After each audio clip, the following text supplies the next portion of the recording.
Well, this places me in the very awkward position of actually supporting Bill Maher, but he's dead right on this one. Degree does matter.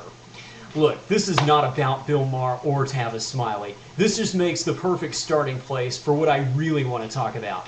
You see, Bill Maher 95% of the time and Tavis Smiley 100% of the time both have a serious fundamental flaw in the way they look at things.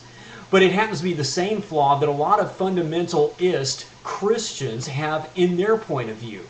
And while I'm at it, I'll even throw in the Muslim extremist and the hardcore atheist right in there with them.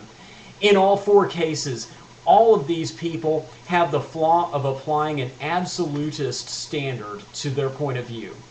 A rationale that holds that any deviation from their standard, no matter how slight, is just as bad, just as wrong, just as egregious as the very worst deviation from that standard.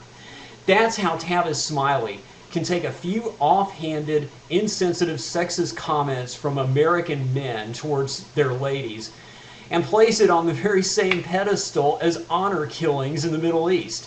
But it's also the very same rationale that the Catholic Church uses when they take the occasion of somebody missing church on any given Sunday and call it a mortal sin, thereby placing it on the very same pedestal as capital murder.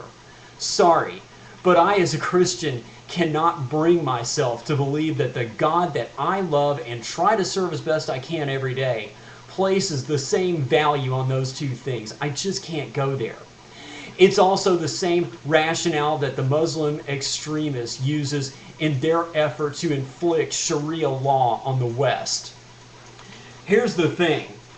I can prove to you mathematically that not all deviations from a given standard are equal to one another. It's not that hard to do. And if you call sin any deviation from the moral standard of perfection, then that means that not all sins are equal. This isn't even about Christianity versus Islam at all. I thought it was, but it isn't. This is about extremism versus moderation.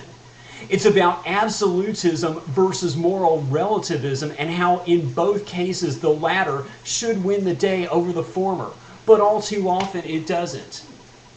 And I think that as more and more of us around this planet begin to realize this, that will be one of the keys towards turning it all around and elevating all of us to a much higher consciousness.